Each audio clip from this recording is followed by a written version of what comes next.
Yes, Jetli ji. Let him. माननीय अध्यक्ष जी, Yes. मैं आपका आभारी हूं कि आपने ये taxation law second amendment bill 2016 About जैसे महत्वपूर्ण विषय पर point of order. I will. That I will. अभी नहीं.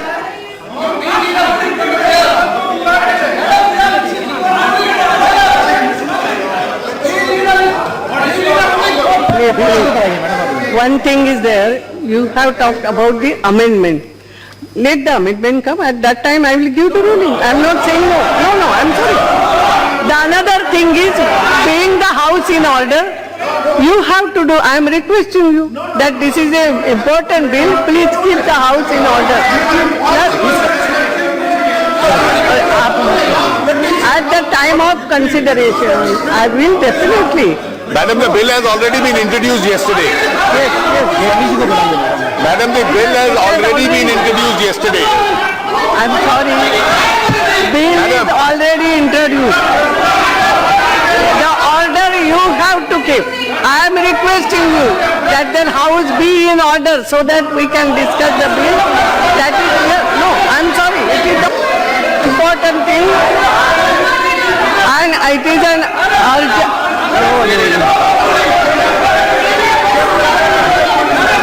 At that time only I will give that. No, at that time. Yes, Minister.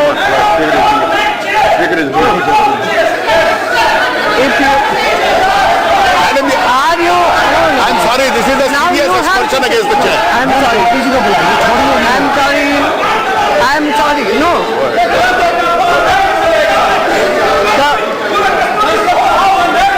This is a serious expulsion against the chair. You can't. Swami has made comments against the chair. I'm sorry. It's Anand. I'm sorry, he has made aspiration of the chair. That's what I'm saying. This is moved yesterday. It is there in the agenda of the House. The chairs have allowed it. Then how can they raise objection? They have no numbers. They have disturbed the House on 17th today. They are wasting the time of the country and also the people. Very important bill. Let them go to their seats, take part in the debate, raise their objections if any. Madam, these amendments also have been moved. Amendments moved and bill also has been introduced. The minister is now talking on the bill and it will go on.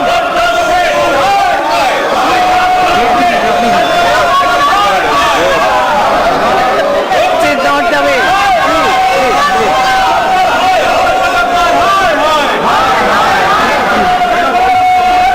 माननीय अध्यक्ष जी, 8 नवंबर 2016 को माननीय प्रधानमंत्री जी ने एक महत्वपूर्ण घोषणा देश के सामने की थी। वो घोषणा ये थी कि 8 नवंबर की मध्यरात्रि से जो बड़े करेंसी नोट थे 500 या 2000 के, वो लीगल टेंडर नहीं रहेंगे। और इसके पीछे उद्देश्य ये था कि इस देश में जो काला धन है, जो टैक्स इवेजन के लिए जिसका प्रयोग होता है और उसके साथ साथ भ्रष्टाचार में प्रयोग होता है, उस सारे काले धन को इस देश की राजनीति से, इस देश के आर्थिक जीवन से अलग किया जाए। जिस दिन से ये सरकार बनी है, ये सरकार एक के बाद एक काले धन के खिलाफ कदम उठाती रही है। सरकार का पहला निर्णय था 26 मई 2014 को शपथ ली, तो 29 मई 2014 को पहला कदम था कि 3.5 साल से जो सुप्रीम कोर्ट का फैसला था, उसके आधार पर स्पेशल टास्क फोर्स का गठन किया गया, जो कि काले धन को समाप्त करने के लिए अपनी रिकमेंडेशन थे। उसके पश्चात विदेशों में जो काला धन था, उसके संबंध में सरकार ने कड़ी कार्रवाई की, एक ब्लैक मनी कानून लाया, जिसके तहत 60% टैक्स देने पर लोगों को अवसर दिया कि वो टैक्स वापस लाए। कई लोग वो काला धन वापस लेकर आए। उसके बाद जो HSBC और अन्य लिंचेनस्टाइन के खातों में काला धन था, उस काले धन के संबंध में जिसके खिलाफ असेसमेंट करना था, जिसके खिलाफ मुकदमा चलाना था, सरकार ने वो चलाया। इसके पश्चात बेनामी संपत्ति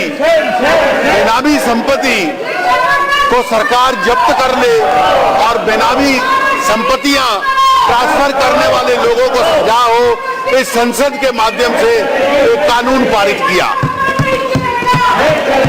सरकार की आईडीएस स्कीम इतिहास में सबसे सफल योजना थी, जिसमें लगभग 70,000 करोड़ के करीब काला धन उभर कर बाहर आया। इसके बाद भी जब सरकार ने 8 नवंबर को यह देखा कि एक नया निर्णय काले धन के संबंध में किया, तो 8 नवंबर के बाद यह देखने को मिला कि कई लोग जो वो करेंसी नोट जो लीगल टेंडर नहीं थे, गैर कानूनी तरीके से उनको बदलने का प्रयास कर रहे थे।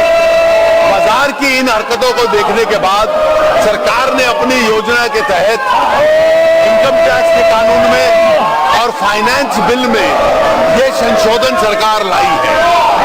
इस संशोधन का आधार ये है कि जो लोग गैर कानूनी तरीके से पकड़े जाएंगे इस काले धन को बदलने के प्रयास में, उन लोगों के ऊपर 60% टैक्स और उसके साथ साथ पेनल्टी के प्रावधान लगेंगे।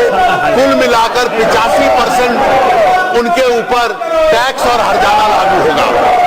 लेकिन कोई भी व्यक्ति अगर उस काले धन को बैंक में जमा कराता है और उसको डिस्क्लोज करता है तो 50% उसके ऊपर टैक्स लगेगा। बकाया उस 50% टैक्स में सरचार्ज भी होगा, पेनल्टी भी होगी, और उसके अलावा जो बकाया 50% होगा 25 उसको वापस मिल जाएगा, 25 उसको 4 साल के बाद वापस मिलेगा। कुल मिलाकर ये प्रयास होगा कि ये पैसा मुख्य धारा में आ जाए। जो केंद्र की सरकार को इससे साधन मिलेंगे, जो आज तक काले धन में छुपे हुए थे, उन साधनों को गरीब कल्याण कोष के रूप में बढ़ाया जाएगा और ग्रामीण क्षेत्रों में गरीबी उन्मूलन करने के लिए उस सारे कोष को